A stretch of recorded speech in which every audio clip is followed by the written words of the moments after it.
What's up, everybody, and welcome to the show. Today, I have one of my good friends on. His name is Josh. We actually used to work at Axioms together, and he's been in the industry for about 12 years. Now, he's taught mostly football from Anaheim High School all the way up to Orange Lutheran, and now he's at Fairmont Prep. So please welcome my guest, Josh G.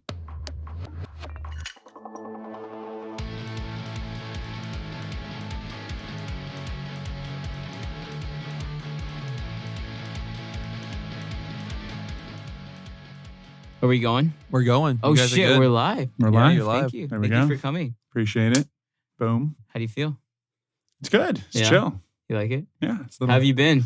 I've been chill. Yeah. How's you're at San Juan Capistrano, right? Yeah. That's So cool. I'm at Fairmont. Fairmont used to be a school called Saddleback Valley Christian. Fairmont purchased the school, Okay. and they're making it Fairmont School, but they're making it a San Juan Capistrano campus. It's a K through 12. And then Okay. within that school, they're starting a sports academy. Oh, my phone fell. I'm going to try to put it back up. Yeah, go for it. Still recording. Little malfunction. Okay. As long as it's angled roughly up here, it should be good. Are we good? There you guys go. Cool. Boom, we're back. Yeah, we're back on the camera over there. A little funny one. But yeah, so Fairmont, San Juan Capistrano, and then they're making Fairmont Athletic Academy within there. So it's a 6th, 7th, 8th grade academy. And they're basically going to take kids that are very into their sports, and they're going to kind of cut out the elective classes. So you still take your core classes, but then you'll have out of 8 periods, because they do block scheduling. So out of 8 periods in a schedule, you'll have 3 of those periods sports. So What? yeah, so the beginning of the day, you have day 1, you have period 1, 2, 3, 4. Day 2, you have 5, 6, 7, 8. Okay. So periods 1 and 5, you're with me. So we do strength and conditioning, we do recovery. So they have me handling all the strength and conditioning stuff. They have a full-time certified athletic trainer. So if you get hurt in a club soccer game on the weekend, go see the trainer. Oh, wow. And so each day starts off with me. So we take care of all that stuff before school even starts. And then on the Tuesday and Thursday, the period right after me, they do a skill-specific class. So basically, if you're a basketball player, you'll go with a basketball-specific trainer and train in the gym. If you're a soccer player, you go to the field and train specifically for soccer. If you're a football player, you'll go to the field, train specifically for football. Yeah.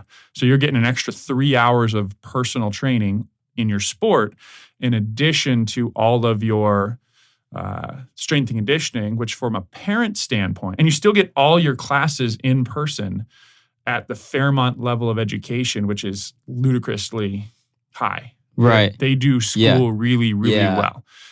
Yeah, they do. I mean, just as an example, in 7th grade, if you go through the Fairmont system, you're taking Algebra 1. What the fuck? Yeah. Dude, that's insane. You take geometry as an 8th grader. You take Algebra 2 Trig as a freshman in high school.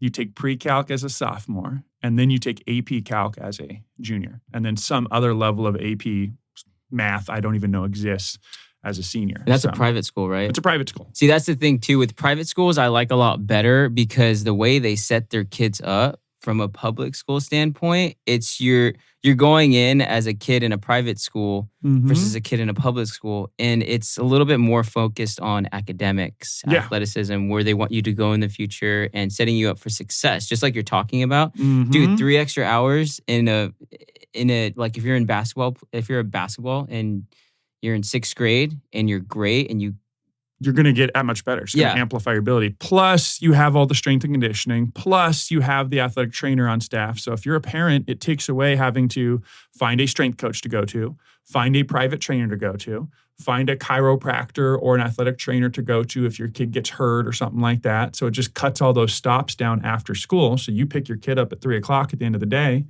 They're done. They just go to their team practice.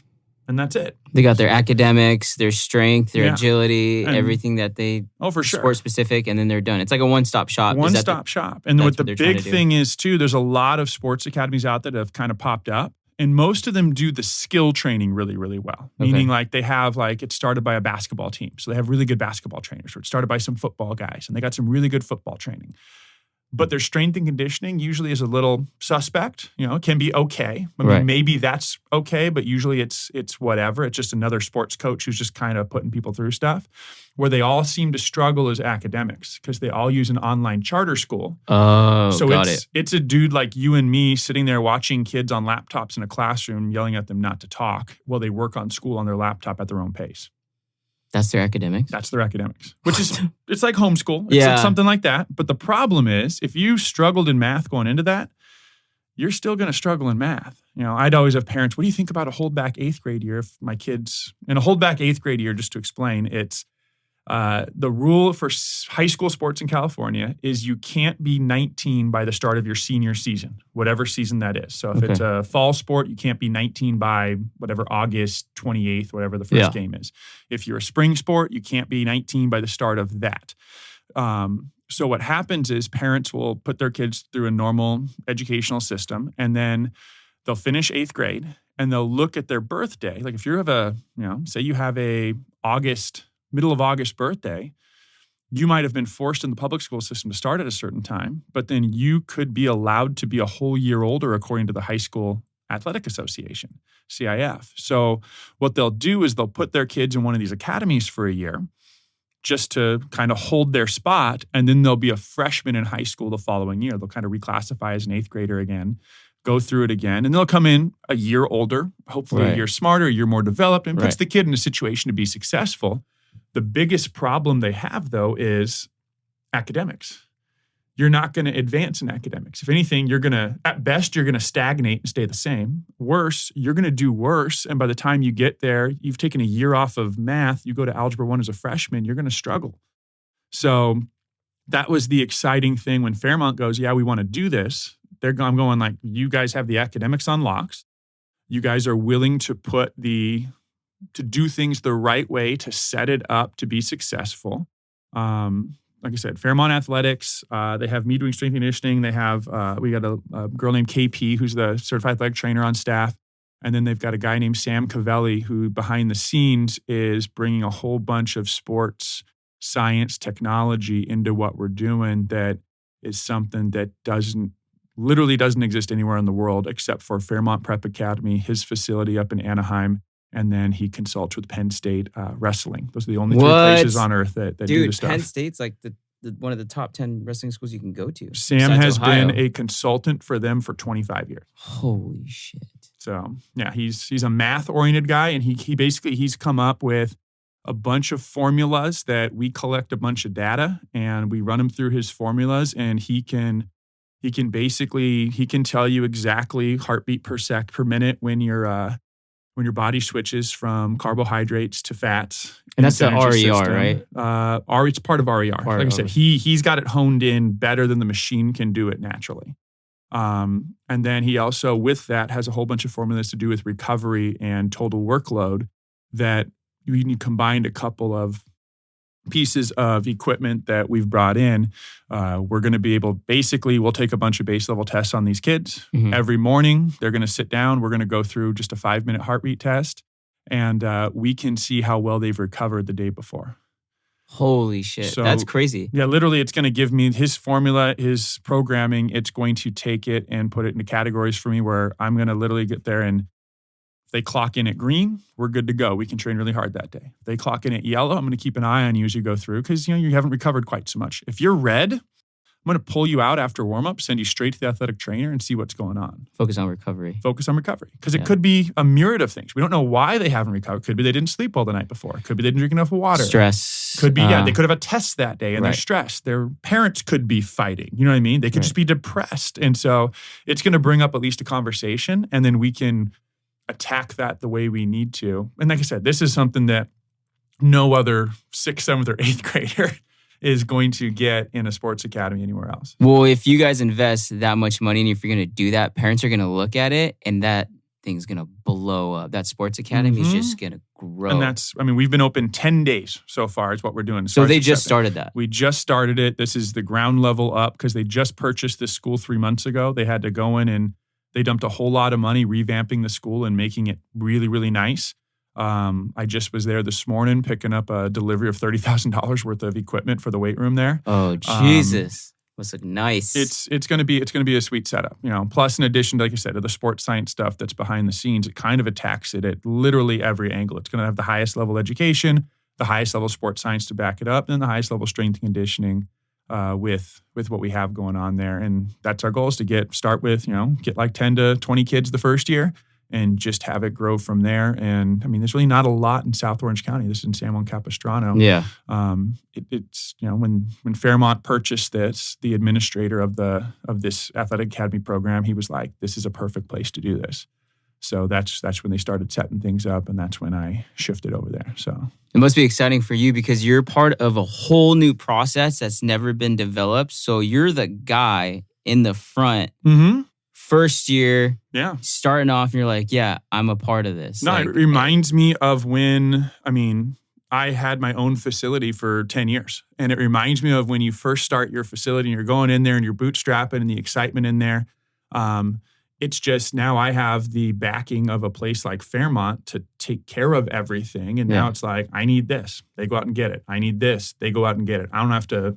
I'm not scrapping, looking for fun. You don't have to pull hair. I'm not pulling hair. I'm not stressing over budgets. I'm not doing that type of stuff. The administrative side is taking care of that stuff. All I'm doing is, assisting in getting kids and then taking care of those kids once they get here. So, holy shit, cool. Dude, that's so cool. It's cool. It's really, really cool. Okay. So have you ever what is that? The Whoop band? Is it kind of like that? Because you were telling me how they think of test that on steroids.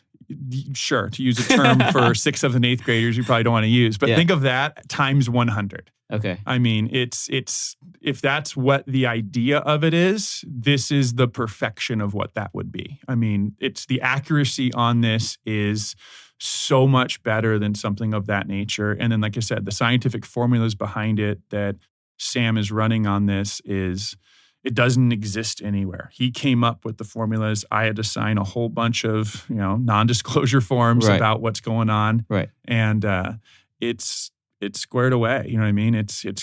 What I tell people is it takes what I could already see over the course of a workout and it just hones it in on the front end. So I'm not wasting any time when somebody really needs to recover, or I'm not looking for everybody to see who needs more time, who less time, all that stuff. I'm not guessing on, interval sprints and things like that for total recovery or using some sort of timer or formula. I can sit there and watch their heart rates as they work out, and I can see who's dogging it. I can see who's pushing it. I can see who needs to rest longer. I can see a problem before it even comes up. It's in front of you, black and white, basically. Black and white. It's a kid can't even, I'm having a rough day. No, you're not. You're full green on recovery and you're full green on resting heart rate right now. You're totally fine. Yeah. There's nowhere to hide. They're just looking for an excuse. It's just so efficient. It just takes away the inefficiencies that can exist. And like I said, you have your coach's eye, you trust your coach's eye, you develop that. Now it just hones that in that much more because you have these elements that don't replace, they just add to what you're doing in so many ways. So right. You work smart and hard at the same time. Absolutely. Smart. So how long have you been in the industry as far as strength and conditioning coach? 12 years.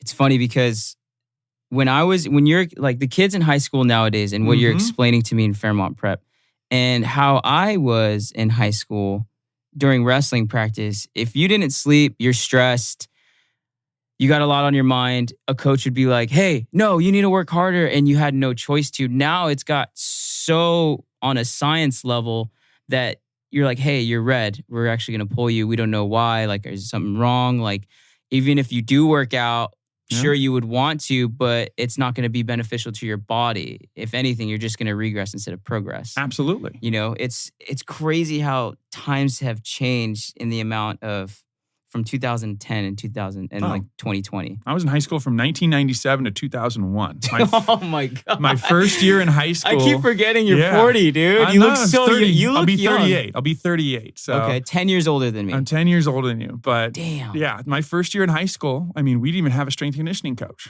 at all. Yeah. One of the assistant coaches just put something. They brought a strength and conditioning coach in from another school. They stole them from a school that was kind of going under. They brought, Dennis Eastman was this guy. He came in and he did, with the knowledge in 1998 that we had, he did a very good job of setting a plan and taking care of business. Because I was a freshman in high school. I was 6'1", 130 pounds. Yeah. You know, I was a wide receiver defensive back. By the time I left high school, I was, 6'5", 215. Oh, Jesus. I put on about 30 pounds a year in high school. Now, that's kind of my thing. I go, gosh, if I had put on 35 a year, instead of being 215, I would have been 240. Yeah. That's a different human being. That could get me open doors up that didn't exist at 215 at 240. Right. So that's always been my thing is I'm going to take, if I work with a young athlete or something like that, if I can get them further ahead than where I was at their age, I know I'm doing something right in a lot of ways. Right. Because it's one of those things where people look at measurables. I coach football over at Orange Lutheran, and these college coaches come through and, they want height and size. Yeah. They look at the film, but height and size. That's all that matters. It's if you don't have the height and the size, it almost doesn't matter what the film says in a lot of ways because it's. Do you agree with those that? measurables? Not necessarily. There's some schools out there that are.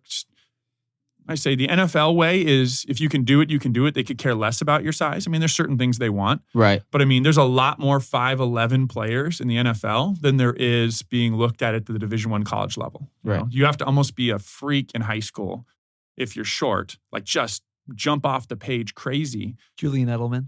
But Julian Edelman wasn't, he didn't go to a high level college. No, he didn't. Yeah. Not even that. Who's Julian? Who was the one before him? Who's on the Wesser. Wes Walker. Okay, so who was the running back for the Chargers? He was really short. We're talking about Sproles. Yeah. None of those guys went to Yeah. high level colleges. That's the funny part. The college system missed out on those guys because they were short. Said, no, we don't want you. So they had to go to these mid-tier colleges.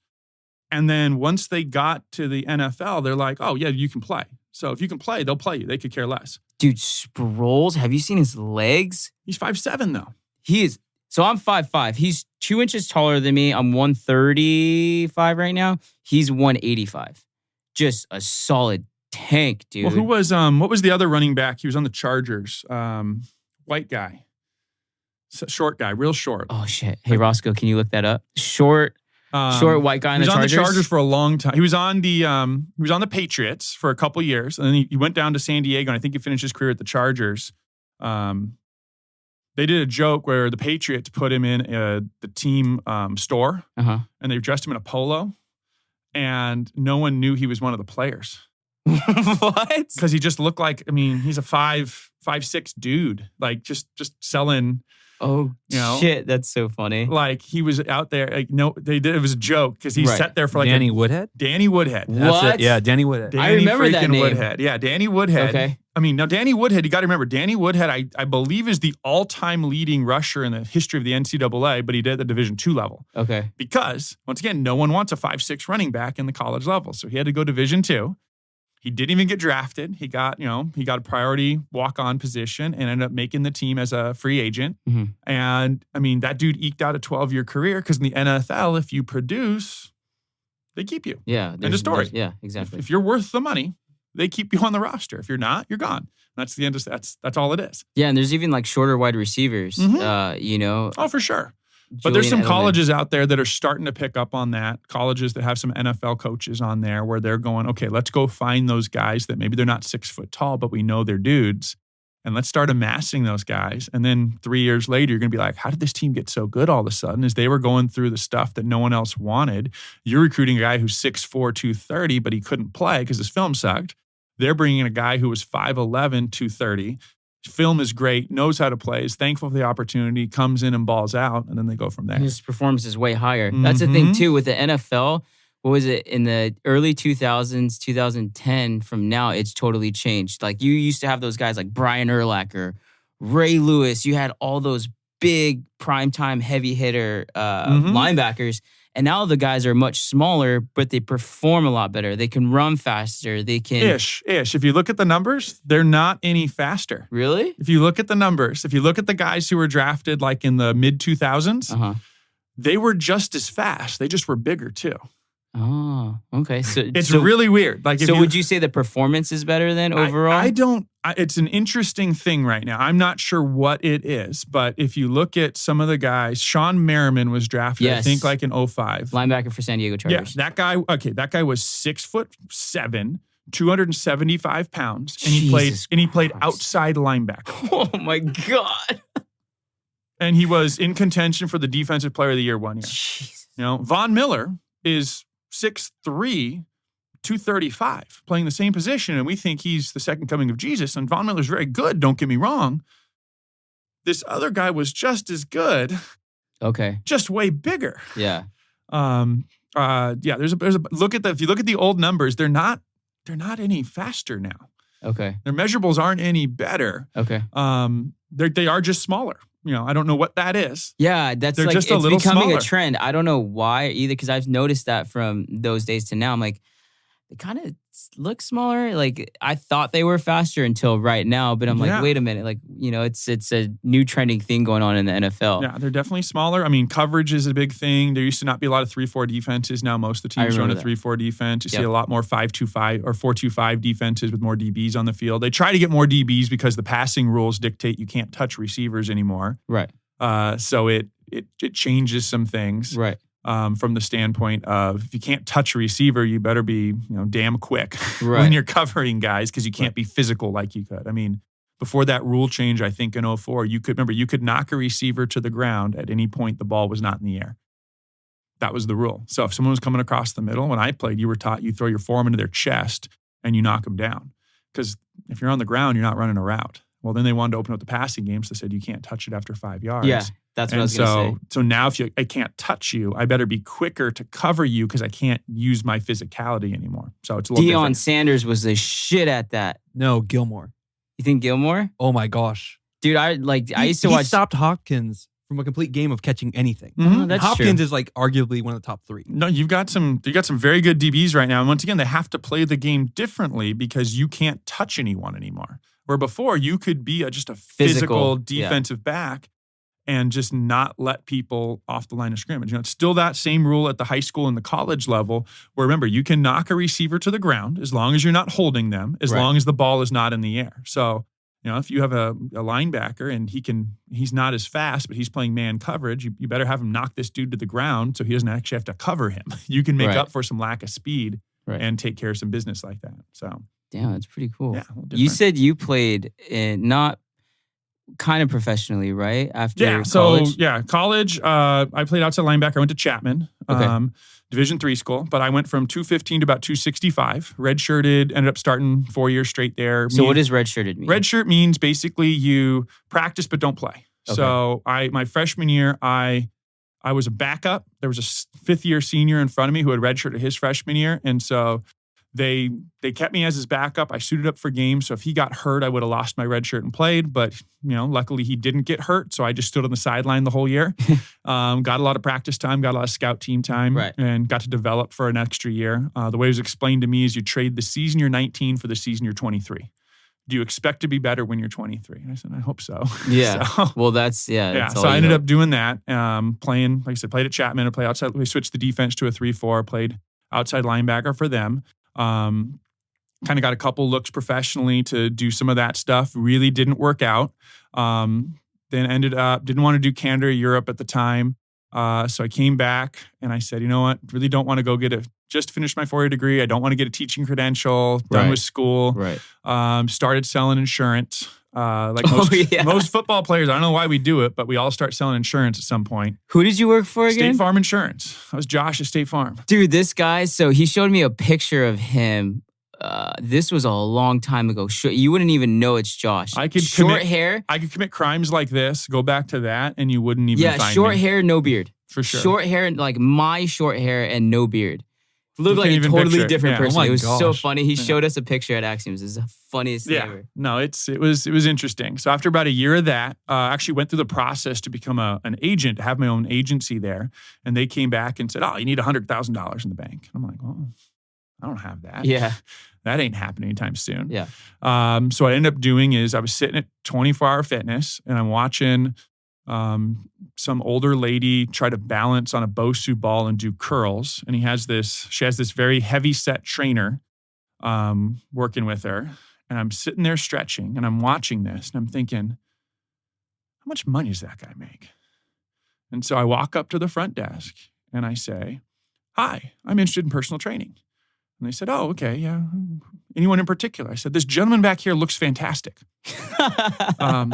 Who's he?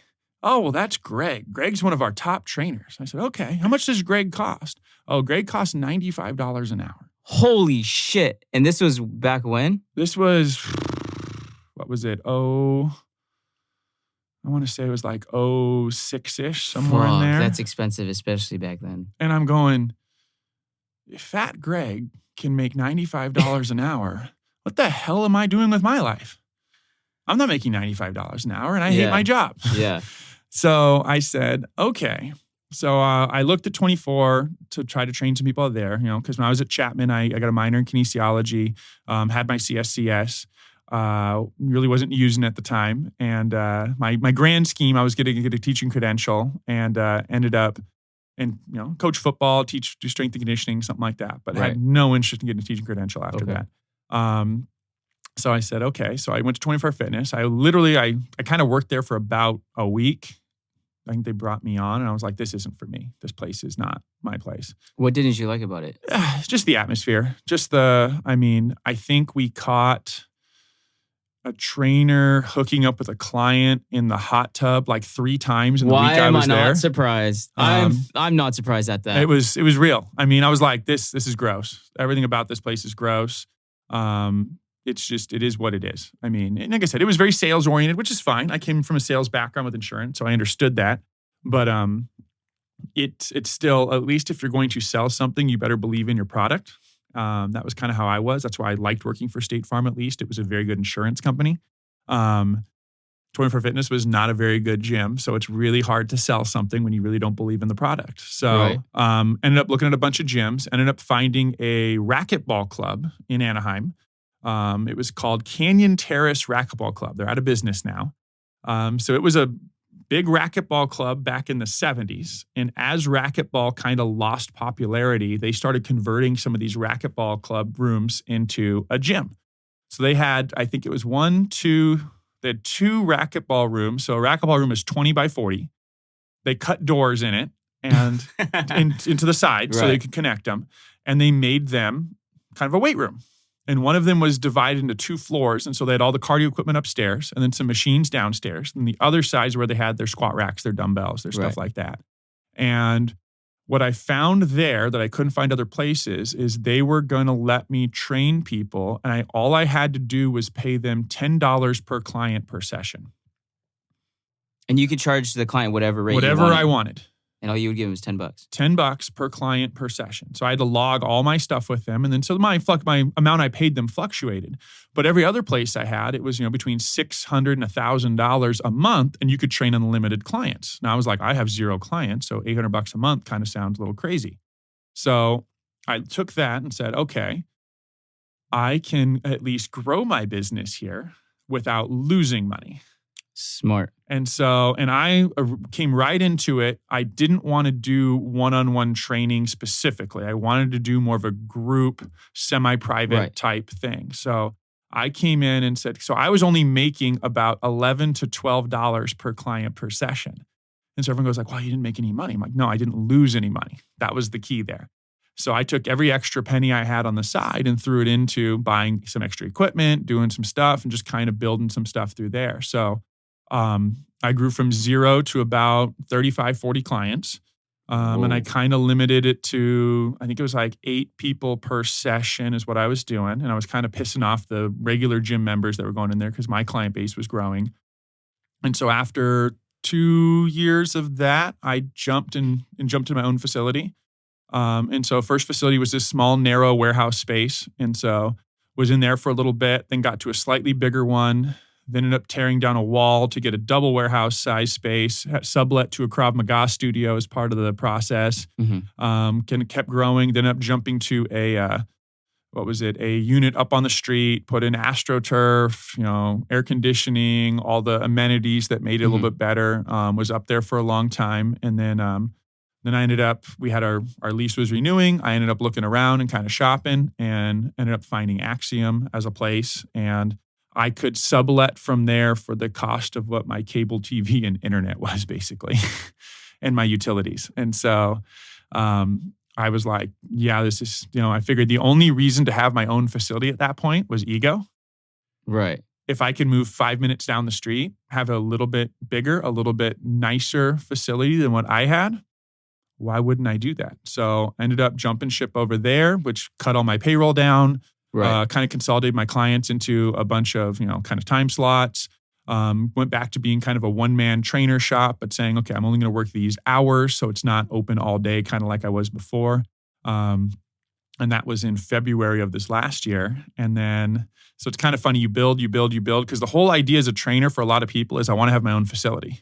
That's what we talked about. 100%. Like, yeah. Got to have my own facility. I want my own facility. And then I got there and was like, okay, well, I have this. This is neat. I am making money.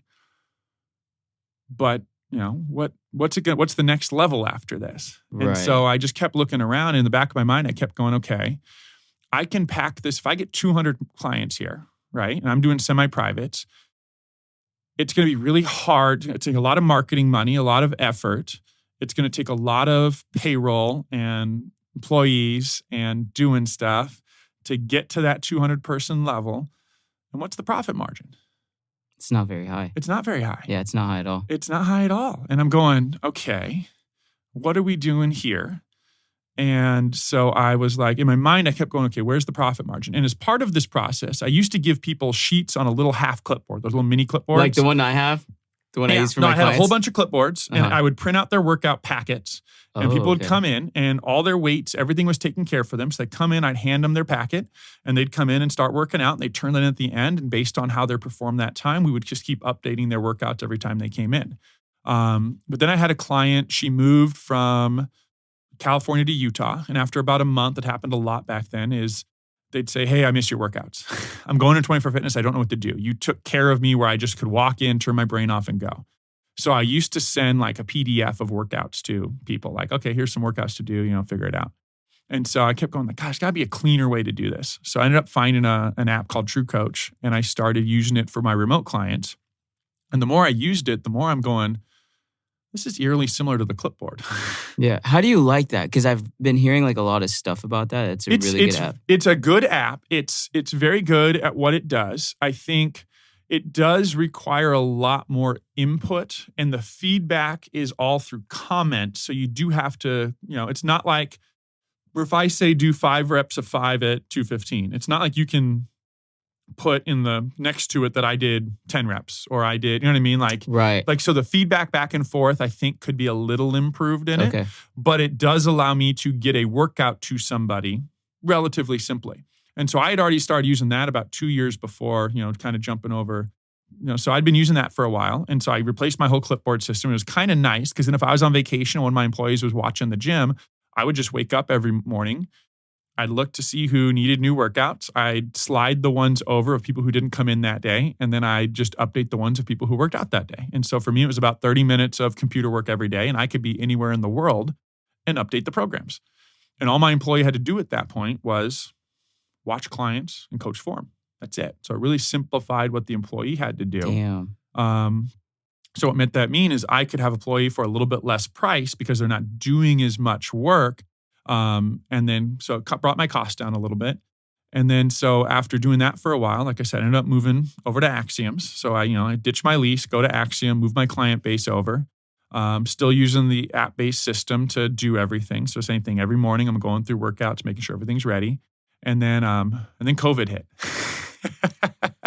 Fuck. COVID hit. And March 14th, we got shut down by the county of Orange. And I jokingly said, I never trade luck for skill, but I look like a genius in the whole thing. I just ditched my lease. So that's gone. So I'm not having a lease over my head. 2 years early, I'd implemented this online-based system of training. So that's already ready to go. My clients there's no learning for them. There's no learning curve. So we shut down on a Tuesday night. I remember that. Remember that? I remember that. We all shut down on Tuesday night. Wednesday at noon, my clients had home workouts. That fast. And so I was sending at least one workout a day, sometimes 2 or 3. I sent positivity messages so I could communicate with every single one of my clients the entire time through that coach, True Coach app. And so what helped me survive COVID was out of, I think I was at 117 total clients, including some online clients that I had and stuff like that. But out of 117 total clients, I think I had 5 that suspended their payments. That's it. Everyone else kept paying. And partially because, a lot of people still have jobs that they're still going to work. And so their bills really, nothing's really changed for them other than they're working from home. Right, exactly. But then part of it was that I was able to be very proactive in making sure that they felt, oh, Josh has my back still 110%.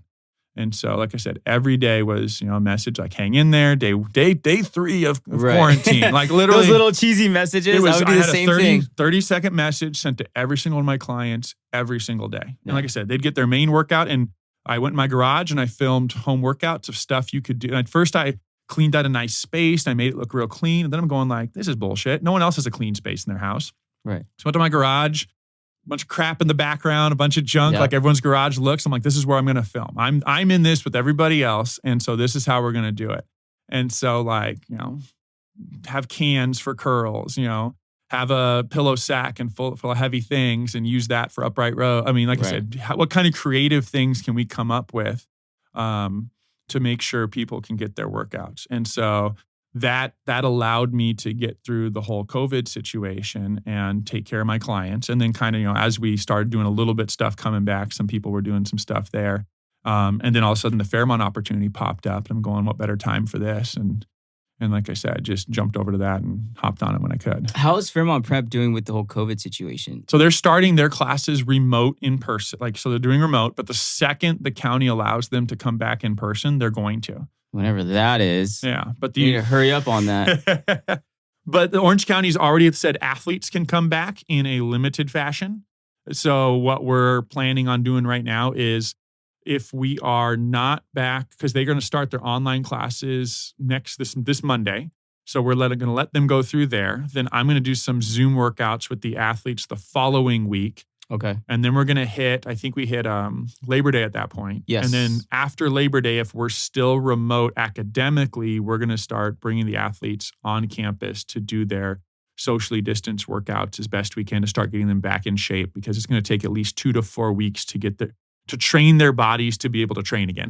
Right. Because some of these athletes have been working out hard. Some of them have been sitting at home eating flaming hot Cheetos and drinking Mountain Dew Code Red the whole time. So, well, it's hard to kind of see where they're at because you don't see them every day when they're at school. Like when they're at school, when they're at school, or Fremont. Like you can kind of pay attention to them, see like if they're slacking off or not. At home, you have no idea who's doing what until the moment comes where they come back to school. Mm-hmm. You're like, you haven't been doing nothing. Oh, for sure. That, you know? No, coaching football at Orange Lutheran, we were allowed to come back a week there. We had socially distant workouts. Then the county shut everyone down.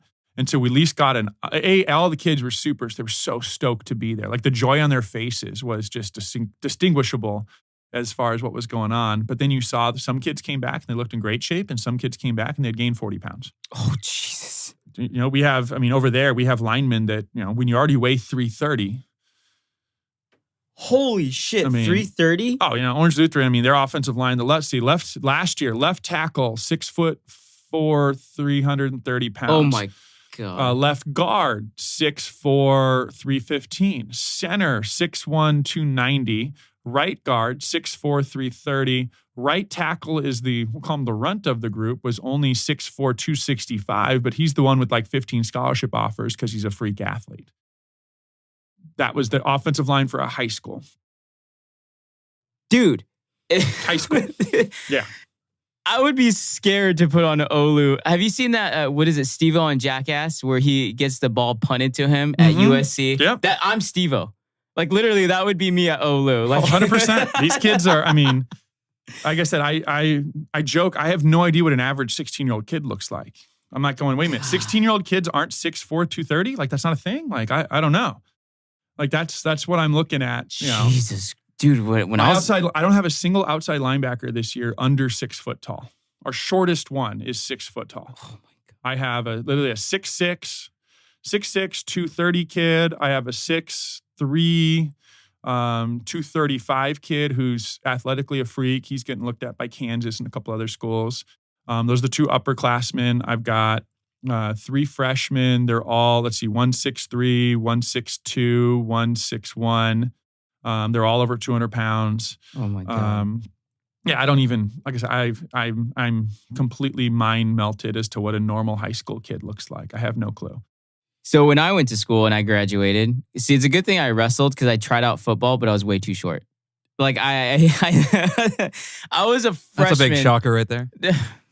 Asshole. No, so when I was a freshman, I was like, okay, I'll try out football. I go into the field and I'm looking at everybody. And I was like, there's no way I'm going to last out here. I maybe did 1 year in football and then the coach is like, hey, why don't you try wrestling? Totally excelled at that. So by the time I graduated as a senior, I was probably 5'4" at like 112 pounds. Oh my God. I was small, dude. Like, so when you tell me like 6'6", 6'5", dude, that's This is the high school kids, man. It's a different, and Orange Lutheran, perpetually every school in that league, Mater Dei, St. John Bosco, Servite, Orange Lutheran, Santa Margarita, J. Sarah. I think it was 2 years ago after the first 5 games, all 6 schools were ranked in the top 25 in the country. You don't get that anywhere else. You have a lot of leagues out in the world where you get like one team in that league that's a top team in the country, or maybe 2 if it's a crazy league in Florida or Texas or something like that. But you don't have a league where every school is that high caliber of a football program. That's the Trinity League, right? It's called the Trinity League. Yeah. So that's insane. Would you consider the Trinity League probably one of the best in California? So I don't have to consider it. The national media considers it the best league in the country. Okay. You have, of the national champions in high school football the last, I think, 3 or 4 years, whoever wins the Trinity League ends up being the California state champion in the open division and ends up being declared the national champion. It's ridiculous. Well, the school, so I went to Corona and I didn't go to Centennial, but Centennial is also at the top. Yep, there. they're one of the top public schools in the country. And that's rare. Yeah. Very rare. No. Centennial is they've always competed with some of the Trinity League schools. No, we played them. Orange Lutherans played them, I think, 3 times in the last 2 years. We played them once last year.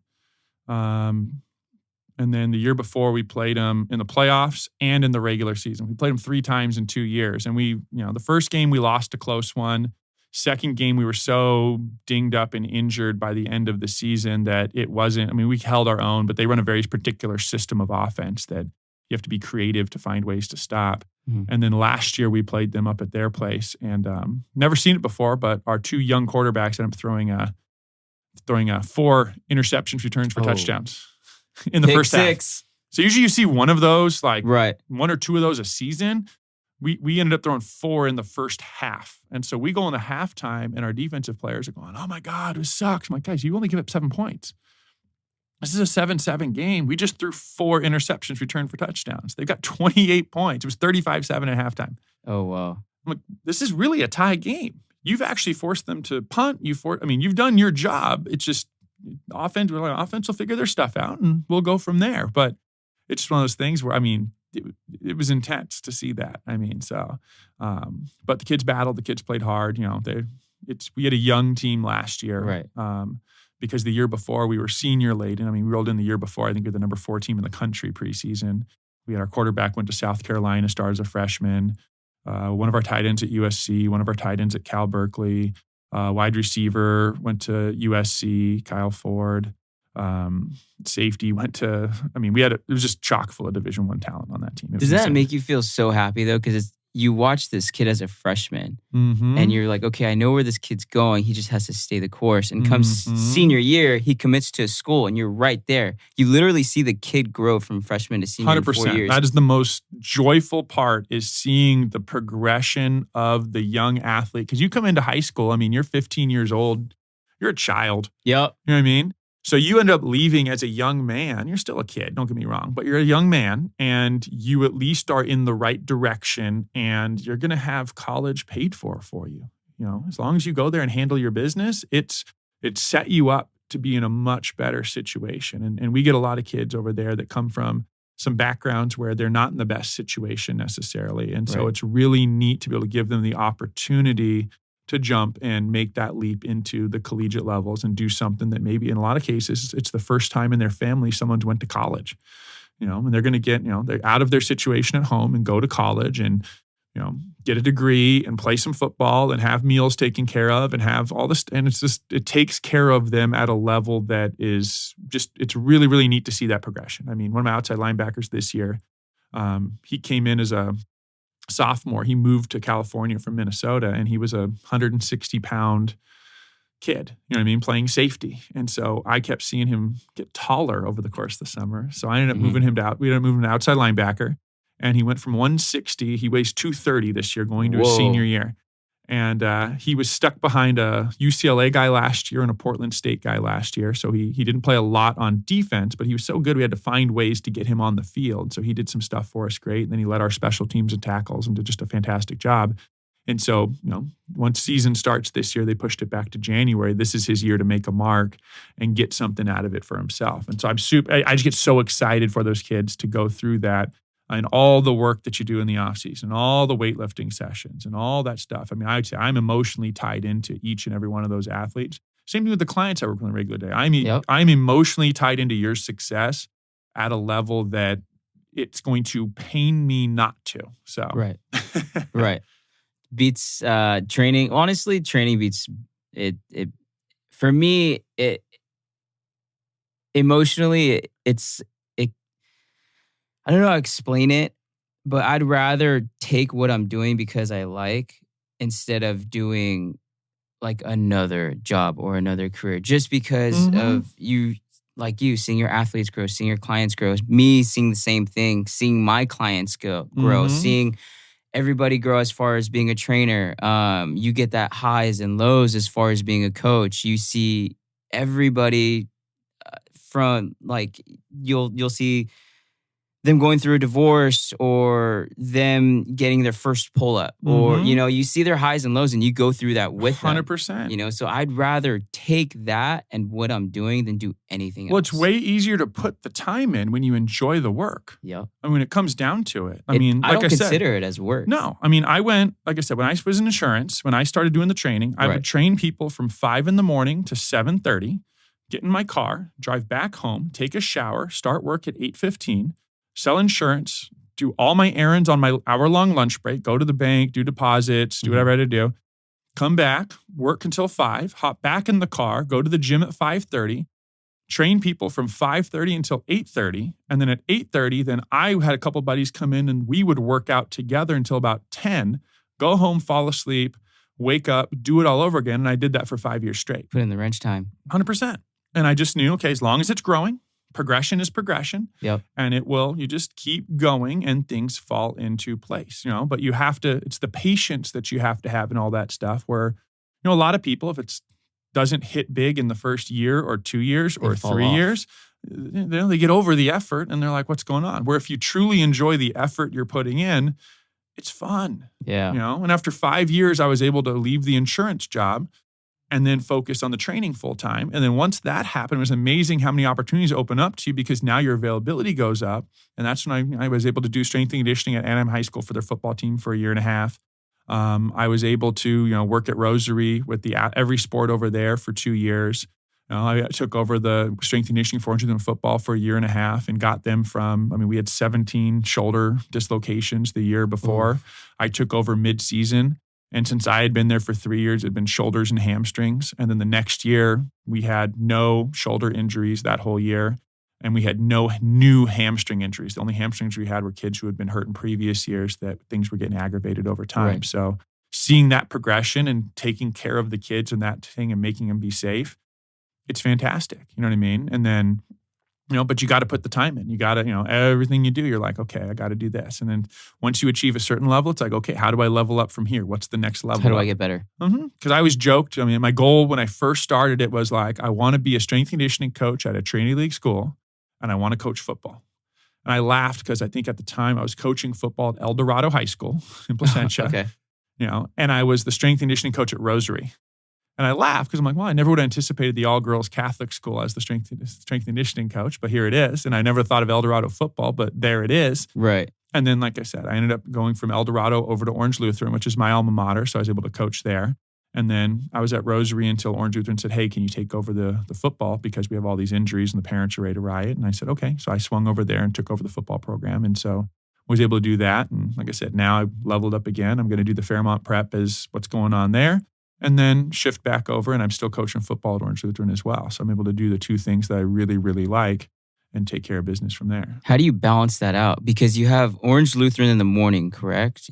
Not anymore. Okay. So I was there in the mornings because that was one of their weightlifting sessions. So it used to be, I'd be at Orange Lutheran in the morning for their weightlifting, and then I'd shoot over to the gym to train people, Right. then shoot back over to the high school for football practice, and then shoot back over to the gym and train people until 9, 10 o'clock at night. Right. And that was my go-to. I'm working 12-hour days, whatever. I could care less. 12 to 16 hours, it is what it is. I used to laugh on Saturdays. And I was like, oh, I only worked a half day.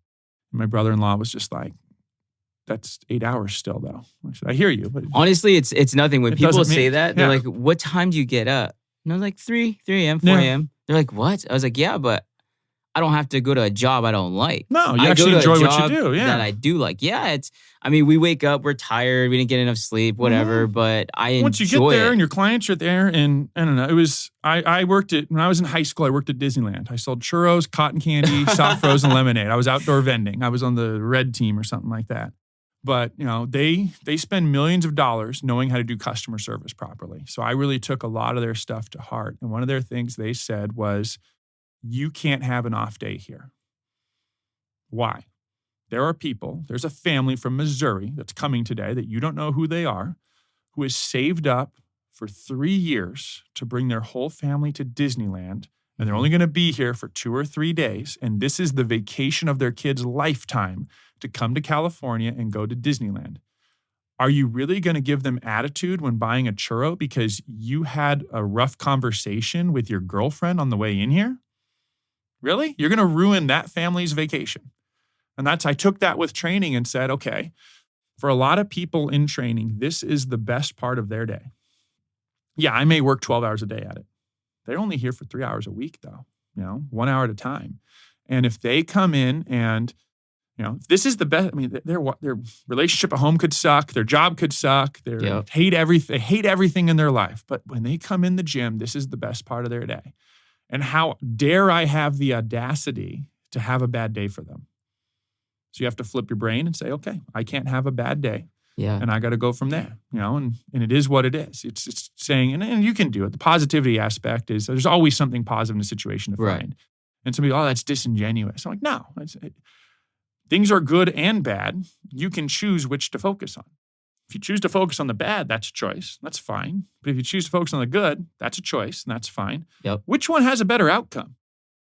I honestly think it takes more energy to be mad and to Only because you're naturally positive. yeah, well, If you're a naturally negative person, it takes no energy to see the negative or anything like that.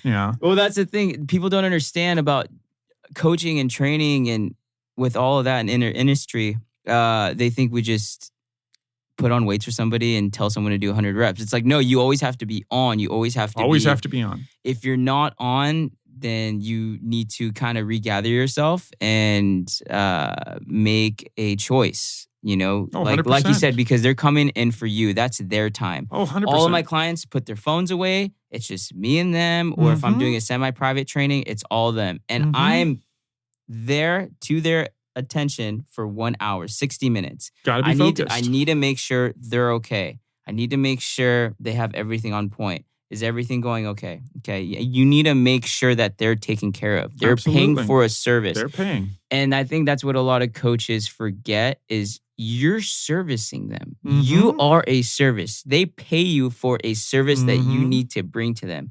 It's kind of like being a waiter. Yep. Hey, if you're a waiter, you need to be on it, right? You're Always. there to serve the Always. people ordering food or drinks or whatever it is. And if you do a good job, they give you a tip. Clients kind of do the same thing. When your birthday rolls around, Christmas, stuff like that, Yeah. I don't ask, I don't expect, Yeah. and I don't ask. It's amazing what happens though. But when those times come around and you're like, oh, wow, thank you so much. Like they appreciate that. It's their tip. It's their appreciation of what you've done for them. Yeah. And I've seen so many coaches like at 24, LA Fitness, Fitness 19, who don't give a fuck. And they're having an off day. And you can see it sometimes. I'm sure you've seen it. Oh, like yeah. you're like, Wow, I feel bad for that lady or man training with that person because I can do so much better. Oh, for sure. You know? No, the worst is the person sitting there on their cell phone, staring at their cell phone while the person's working out. Yep. And you're like, okay, so they're paying for your service. Like you're giving them 5% of your attention at that point. At least put your cell phone away and give them 100% of your attention. You know what I mean? You can at least watch. I mean, I refereed basketball for NJB, youth basketball for 10 years. It was like Sunday job. It was one of those things I picked up my senior in high school. Right. I think they paid me $14 a game the first year. So I figured out if I just did 8 games straight on a Sunday, which is like 10 hours of work, I could leave with $150 or something like that. Well, I just kept doing it through college. I did it after college, and that $14 a game, I think, ended up being like $35-$40 a game. So I still did 8 games straight, but it got a bigger chunk. And I quit doing that when I started focusing on training because I said I need at least one day off to do stuff. But it was one of those things where they had these auditors that would come in and watch you referee and kind of grade you, make you better, stuff like that. And so I remember I was standing in one spot, and I'm in my area, and I'm watching my zone. And the auditor after the game was like, "Oh, Josh, I saw you on the baseline, watching this section of the court." And I said, "Yeah." He goes, "I know." He goes, "I know you could see everything, and you're watching your zone, and everything's fine." He goes, "But when you don't move, you look like you're not doing anything." He said, "You need to give the appearance that even if you are doing something, you always have to be conscious of the appearance of you doing something." So he told me, he goes, "So start walking the baseline. Go down on your knee and give a really good look. Start circling a little bit. Always be changing and adjusting because all of a sudden that coach is never going to get on your case because he never thinks you're mailing it in because he goes, you are so focused." So I took that into training and said, someone's doing a squat. They look great. You could stand in one spot and watch their squat form, right? Right. There's something to be said about they start squatting, you circle around to the opposite side, take a knee. Nothing's changed as to what you're doing, but now that client's like, "Oh, Josh is really focused in on me right now." And you give that perception, and you're just amplifying your service that much more, and make sure that people, I always say, if someone's going to pay me, $80 an hour to do personal training, I'm going to give you $120 worth of service because I never want you to think that. I always want you to think, well, I'm getting a steal for whatever I'm paying. If I always give you more than what you're paying for, you are always going to be happy with what's going on. The expectation is always going to be what's going on. Well, the service is still there because I see people, "Oh, I can get $50 down the street." Yeah, but is Jimmy going to give you the attention that I'm going to give you? Oh, for sure. Because for me, I'm not going to say I'm never on my phone. The only time I'm on my phone is if I tell my clients in the future, "Hey, I have a really big phone call coming up," or I don't have my stopwatch and I use my phone for a stopwatch. Yeah. But most of the time, I'm there with my clients and my little clipboard. You're a clipboard guy, yeah. Yeah. And dude, I'm old school. I get you. I get you. But that's it. They have my full attention, like with Dana and Jaden. When you see me training them, I'm in conversation with them 110%. Unless they go get water. Okay, I'm going to check my phone real quick. Okay, you ready? Ready. Phone down. That's it. All right, let's go again. Let's start our third round or our fourth set or our whatever we're doing at that time. I always make sure I give the best service I possibly can because in the end, that's all that matters too. There is such thing as a bad workout, right? So you can go to somebody and they can know everything plus 100 and they can give you bad service. Oh, for sure. Or you can go to somebody that doesn't know as much, but they'll be 110% zoned in into what you're doing. Which one are you going to choose? I'd rather choose the guy that doesn't know as much, but will still give me 110% of his focus. Oh, for sure. I was at a seminar. I think I was listening. It was Alan Cosgrove or Mike Boyle. One of those guys was talking. Mike Boyle's cool. Yeah, I forget which one, but they were talking about, guys, quit hating on the trainer that is great at marketing. You're like, "Oh, I'm such a better trainer, but he's just good at marketing." It's like, so you're more educated and you just suck is what's happening. That's what he said. You just suck. Yeah. So he does not have the education you have, yet he's crushing you in every single day. If anything, you need to take a hard look at yourself and adjust what you're doing because it doesn't matter how good you could be. If you're an asshole, it doesn't matter. Yeah. No one wants to work with an asshole. Yeah. It doesn't matter how qualified you are as an asshole. They're going to go with the person who's a nice person before they ever go with the person who's a jerk with what's going on. So it's one of those things where, it's ideally you have both, But Right. you got to figure out what you're lacking. You know, if you're that good marketing person and you're very good at getting clients, you probably should be educating yourself. Don't think I'm a good trainer because I'm getting clients. Educate yourself on the education side of it. If you're a highly educated person, you're struggling to get clients, you probably need to educate yourself on the marketing side of things. I mean, that's what training is in general, is it's a lot of business-oriented tactics and figuring stuff out and going from there. But yeah, I mean, That's another thing too about the whole hating thing. I can't stand when coaches hate on other coaches. He's not doing that right, or he sucks, or he's this, or he's that. Dude, the drama that exists in the world is unbelievable. Pisses me off. Like, unbelievable. I used to be like that, right? So I'll admit it. When I was younger and I was a newer coach, I used to be like that. I used to be, hey, that coach sucks, or he doesn't look this, or he doesn't look that. So I used to do that. But as I've gotten older, I've never badmouthed another coach. I'm only focused on my clients and my forward progression. I don't care. Like, if someone tells me something and I don't know about it, I'd be like, oh, thank you. Like, I appreciate that. Like, that's cool. I had no idea. I'm going to look into it, whether it's a new study or a new movement that I have no idea. But I will never badmouth the coach. And when people do that, especially our age, I'm like, what? Like, really? You're still badmouthing people? Like, it kind of sucks, you know? I mean, you can focus on yourself. There's so much drama in what we do with coaches because, let's be fair, there's probably 80 different ways to accomplish the same thing. Right. I just look at there's the most effective way you can do it, and there's less effective ways you can do it. And I think there's a lot of effective ways to do it. And so, you know, when you, like I said, unless you are, like I said, I was, a football coach at Orange Lutheran, and I was watching our strength and conditioning. And like I said, I'm not going to badmouth anyone, but when someone comes and goes, "What could we do better?" I would do. If I was me, I would do this, this, and this. That's what I would do. And so I had the opportunity to take over. I took care of business. But then again, once again, you have people that don't like the fact that people have roles and I want to do that, and you're doing something I want to do, and some different things. Like I said, the drama that gets involved is unbelievable. And like I said, I won't badmouth anyone, but once I know that you're going to badmouth me to other people behind my back, I'm going to write you off as a human being and never care about your existence anymore, is what it comes down to. Yeah. I mean, I'm a competitive person when it comes down to a lot of coaches in football. I'm friends with all the coaches and stuff like that. I'm like, I look across the field and I hate every single one of those people. If you're not with me, you're against me, and I'm not a fan of you. So that's my competitive nature. Now, like I said, after the fact, whatever, we can be chill or whatever. But it's different when you're in a game and you see a coach from the other team. I coached at El Dorado, and I think the Yorba Linda, we would go to a restaurant afterwards and hang out as a coaching staff, and the Yorba Linda staff would go over there too. El Dorado and Yorba Linda are little rivals. Yeah. And the Yorba Linda staff would come and be like, I'm like, I don't want to hang out with you guys. Like, I just don't want, call me old school. Like, I don't want to hang out with you. I'm not your friend. I'm not your bro. Like, we didn't grow up together. I don't know. It's like, if I knew who you were before, like, I'd make an exception maybe. It is what it is. Like, I'm not like, cool deal. Like, Right. if I'm coaching against you at any point in time, like, no. Like, it's not going to be your friend. I'll be friendly with you maybe in the off season or, something like that. But once it gets in season and stuff like that, like, no, I'm not your friend. I want to win every single game, and I want to embarrass every single person you play against at all times. Well, that's a part of team sports too. Well, it's just, I'm naturally, everyone goes like, I'm naturally a very nice human being.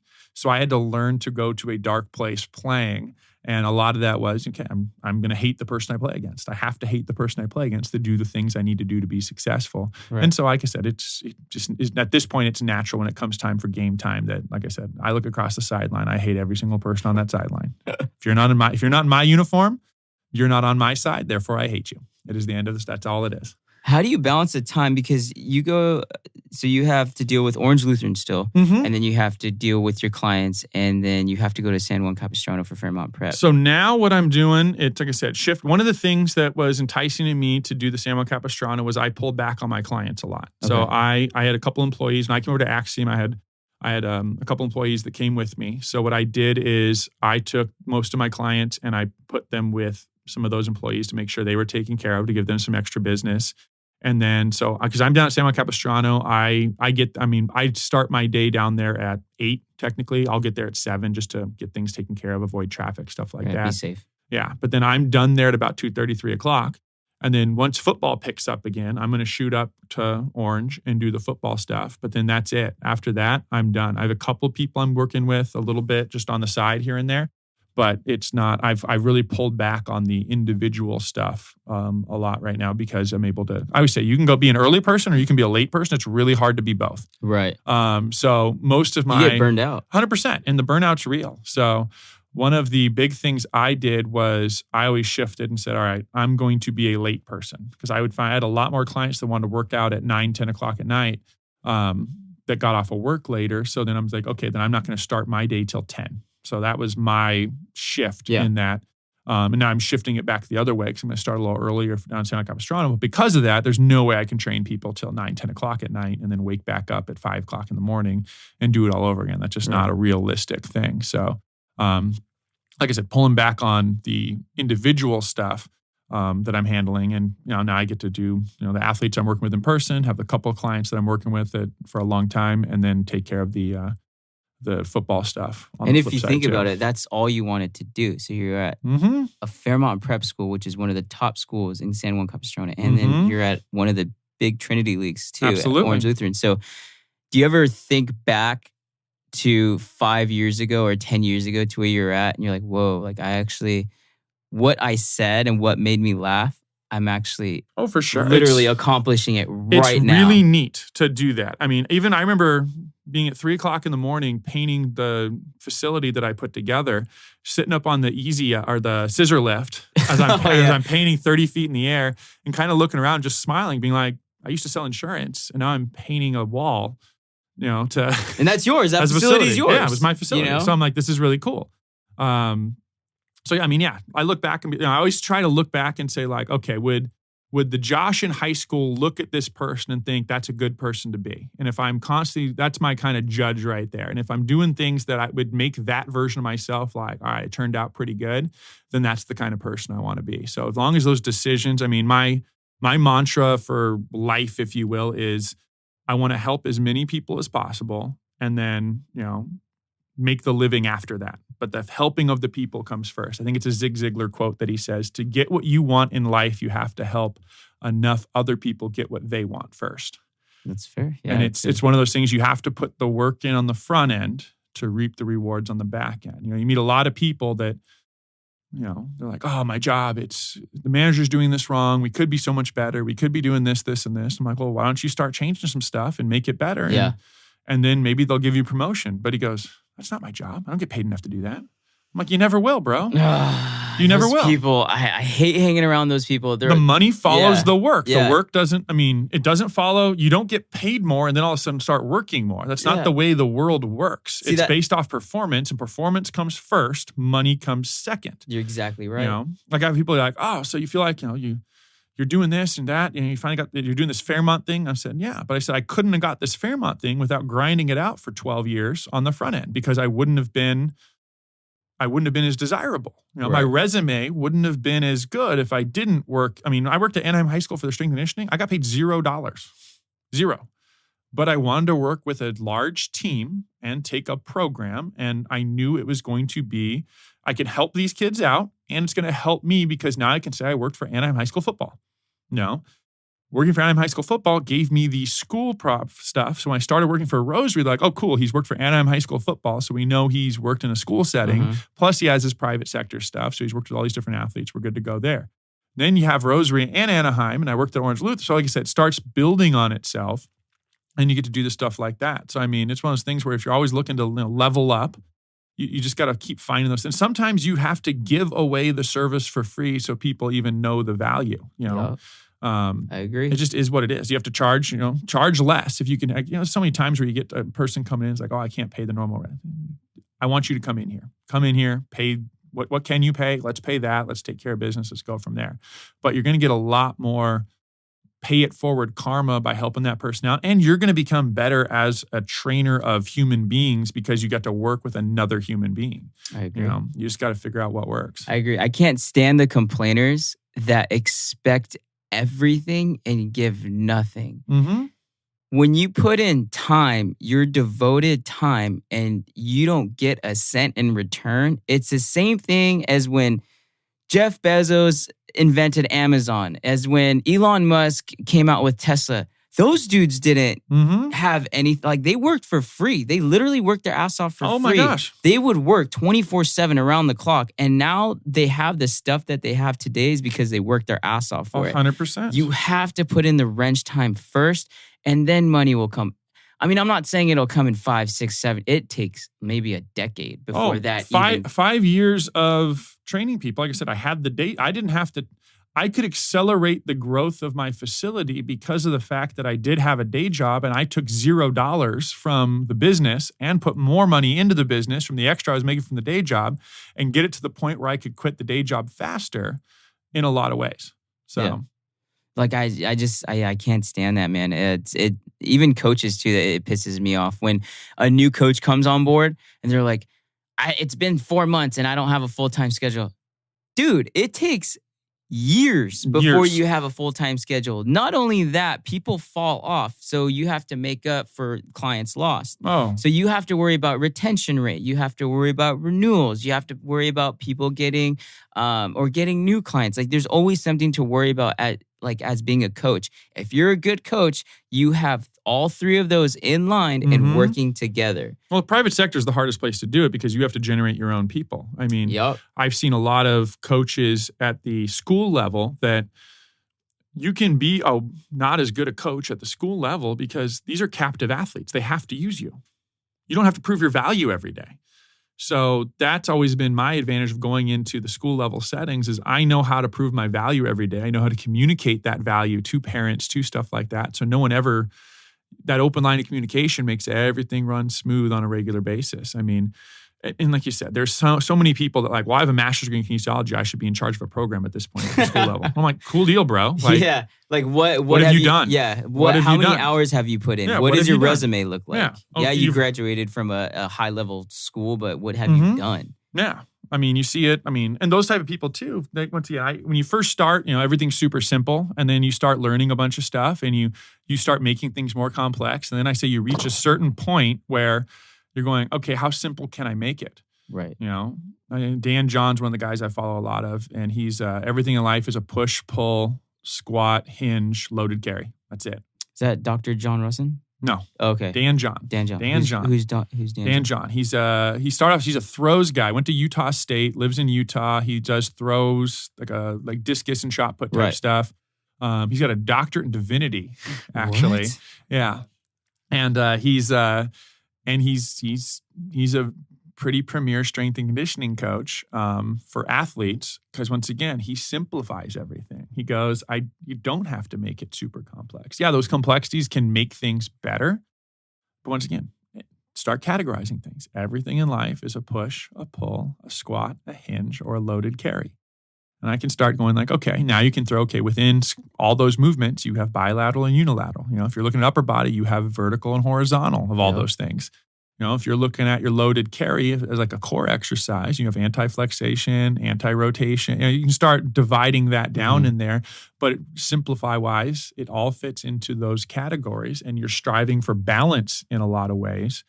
And so you got to make sure people are balanced, find their imbalances and correct them. I mean, there's so many times where people like the mirror muscles in the front, so they're overloading their pushes and their squats when I think it was last year at Orange Lutheran, we did a 3-to-1 pull to push ratio to correct those shoulder issues. We did a 3-to-1 hinge to squat ratio. And then the goal then was the next year to pull that back then to a 2-to-1 and kind of keep it at that for a couple of years. But that first year, it's like, no, we're going to overload the backside of you because we've had all these hamstring, all these shoulder injuries, which just tells me it's posterior chain stuff. And we had no issues. It's funny you say that. That's what I do with a lot of my clients too. Like I'll do a 2-to-1 ratio when it comes to any pulling. Absolutely. And then same thing with the posteriors as far as hamstrings and glutes engagement. I Have always you ever heard someone 2-to-1. say, God, that person looks good, but their back and glutes are just way too strong?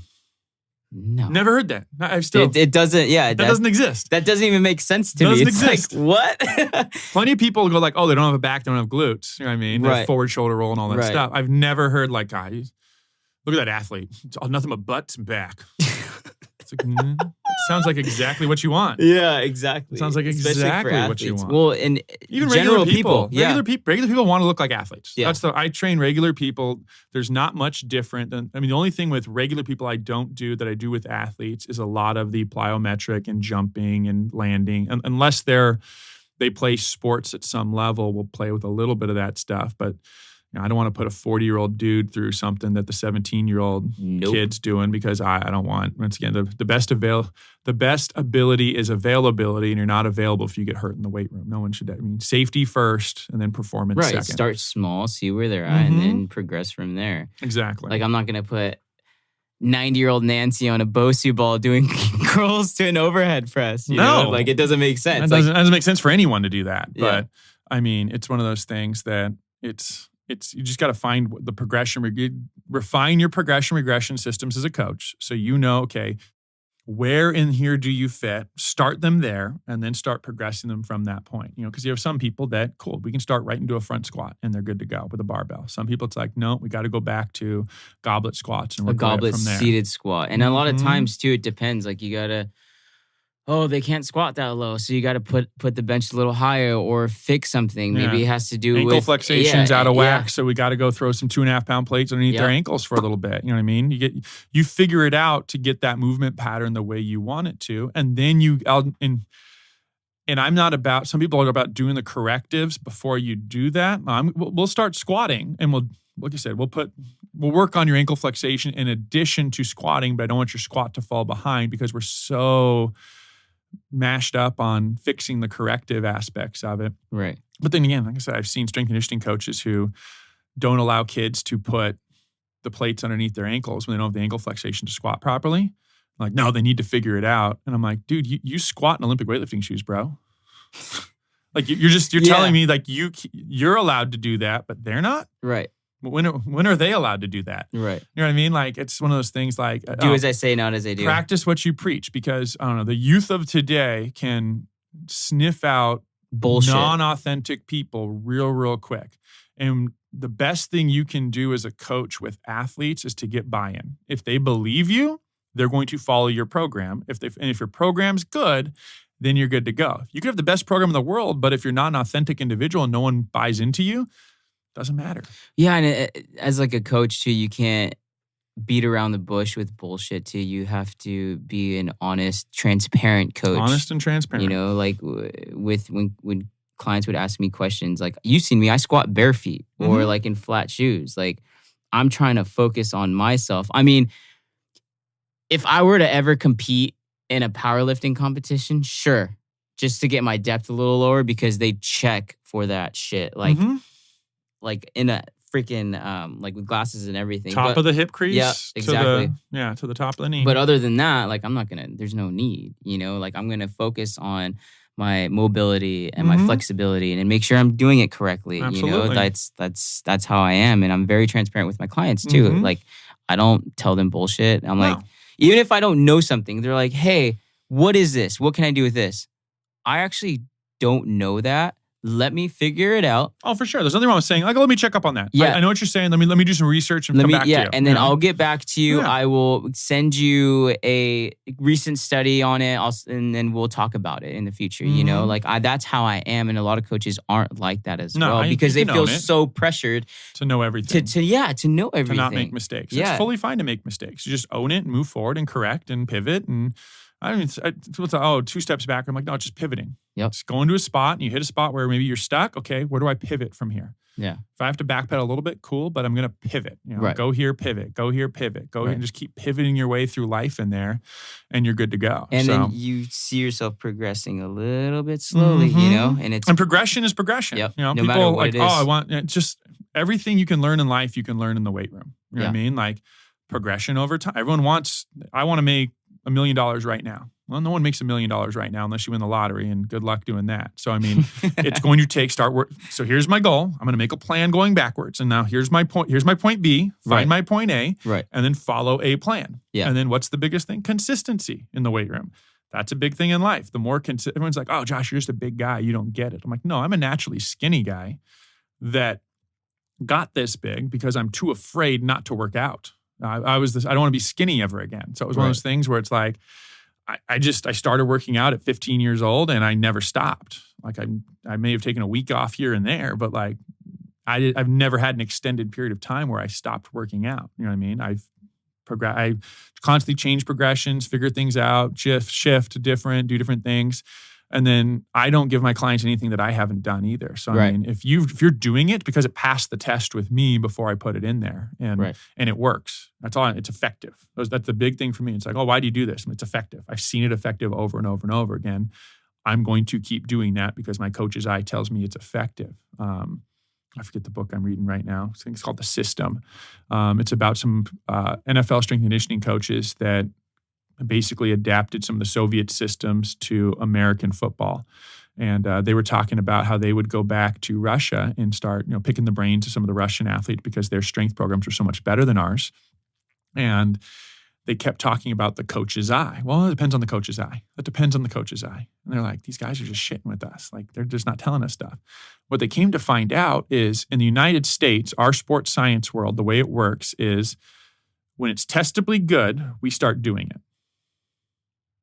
That's so true. And then in Soviet Russia, they flipped it. They would test what was working, and even if they couldn't figure out what was doing, they still did it. The testing followed the effectiveness. Okay. So they're doing the opposite. All things equal, we don't know why it works testing-wise, but the coach says it's working. Coach's eye superseded everything. And what that did is allowed them to refine and get better faster, where we're bogged down by, well, we can't do it because we haven't seen it testably work. Well, not yet. only that, we always want to be perfect, right? And they're fine with, oh, this didn't work. Okay, we'll shift and do this. So they're trying 30 different new things. And once they find something that works, now the sports science is coming behind and trying to figure out why it works. They're using the sports science as a backup to good coaching. We're using the sports science to direct coaches in a direction.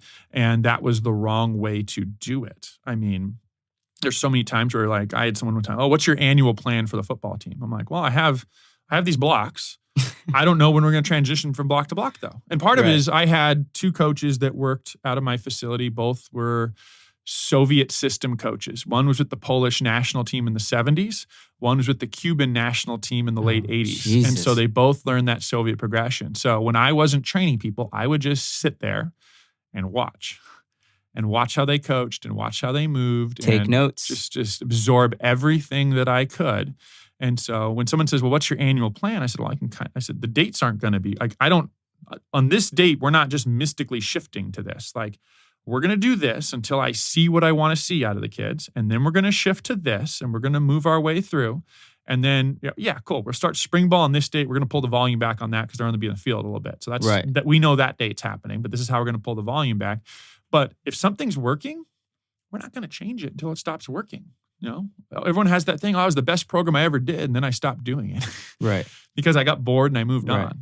I'm anti-boredom. If it's working and effective, keep doing it. We're gonna grind that out until it's no longer working. And once it's not effective anymore, and so because of that, I don't have to program hop as much throughout the year because we can stick to something that I know works over and over and over again. I've seen it work. I've seen it work at all levels. So it's like, okay, we're only going to give the athletes the effective stuff that we know works. And some of that's like, I've had kids start in 7th grade and we're going to start goblet squatting and we're going to work our way through. And once you hit a 100-pound dumbbell goblet squat, we're going to move to the barbell and we're going to go there. I had a kid that from 7th grade to his freshman year in high school that he started off goblet squatting. I'm the only coach he ever worked with. His going into freshman year, all he'd ever done was goblet squat and front squat. And so a week before he checked into football, I said, Steven, they're going to make you back squat. Okay. So I'm going to teach you how to back squat today. Never had back squatted. Now, he had worked his front squat. He's 15 years old. Worked his front squat up to 245. Oh, Jesus.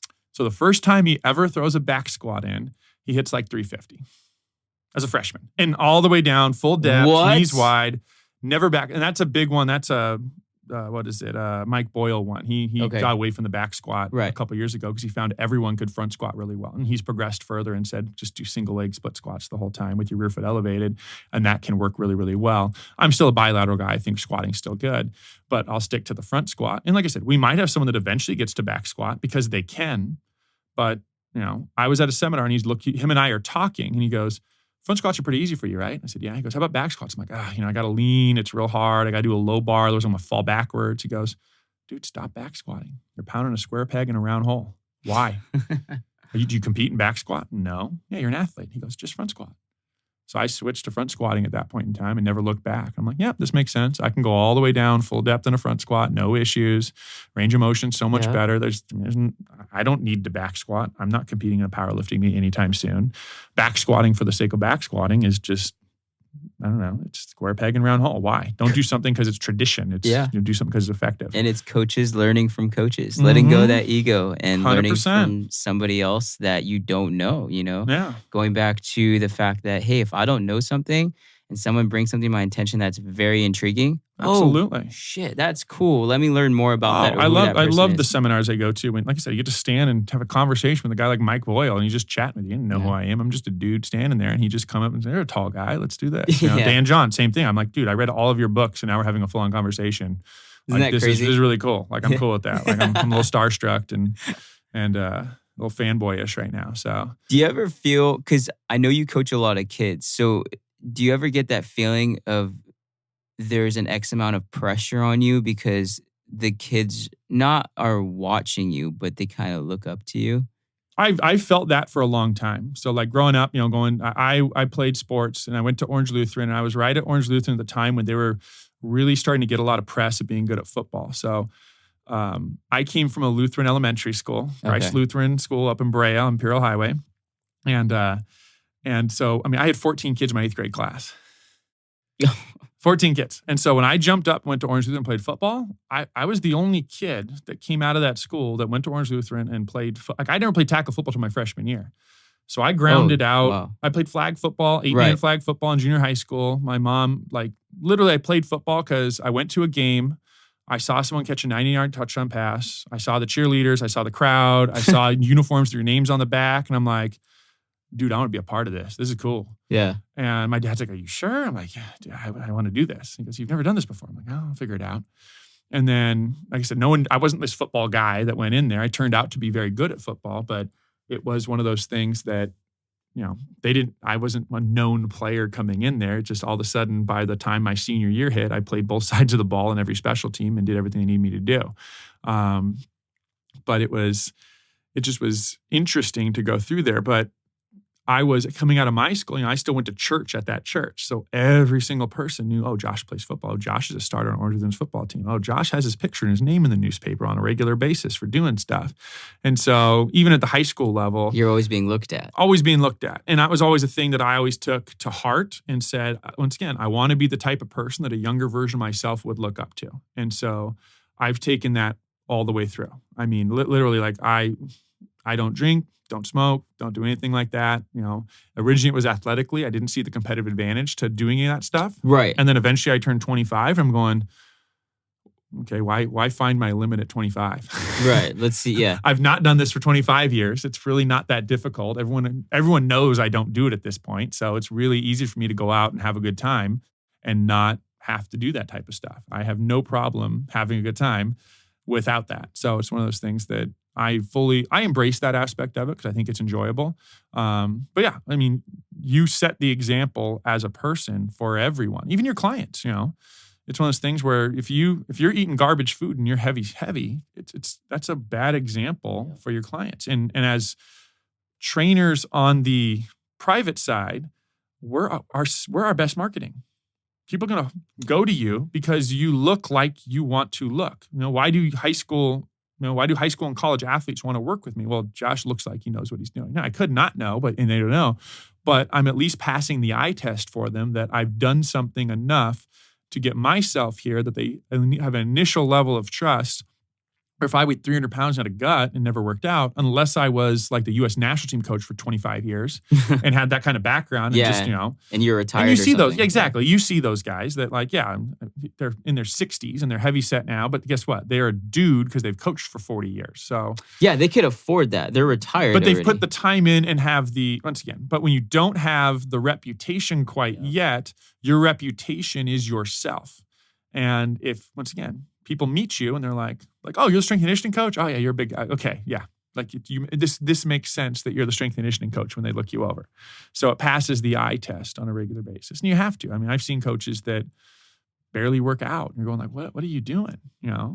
how are you doing this? I mean, I've seen, when I first got Instagram, social media, all my clients were like, oh, you do the same stuff we do. I'm like, yeah, there's not some magic thing I'm doing. Like, I don't have anything magical secret. There's no, if I had a secret, I would sell it to you. I promise. Like, real quick. So Yeah.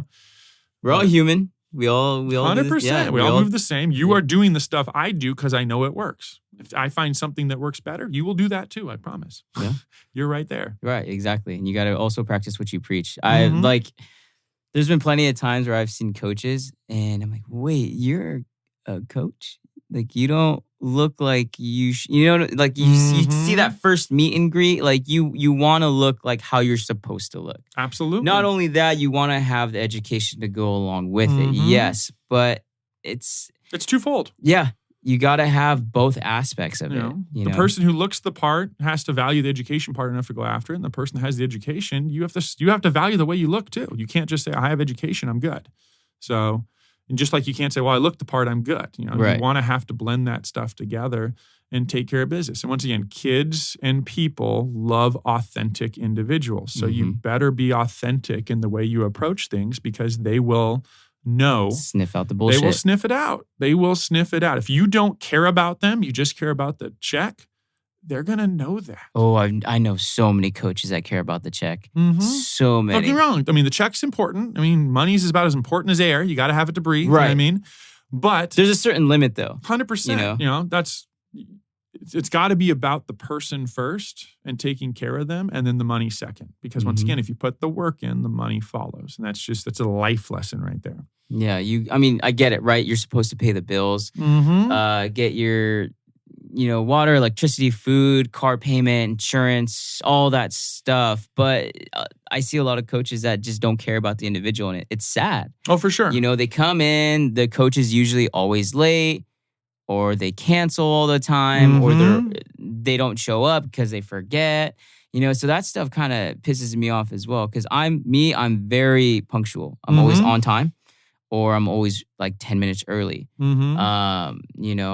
I always try to make it to where I'm 10 minutes earlier before my client, so I can greet them through the door, see how their day's going, get a little conversation in, and then get that hour in. Even when I train, it's pretty funny, because even when I train them for an hour and I have my little clipboard of what they're supposed to do, I don't know if you go through this, but I'm like, shit, I only have an hour to try to fit all my stuff in, Like, I'm like, oh shit, I got to fit a lot of stuff in an hour. Whereas some coaches, they're like, oh, this hour is going to be long. And I'm like, what?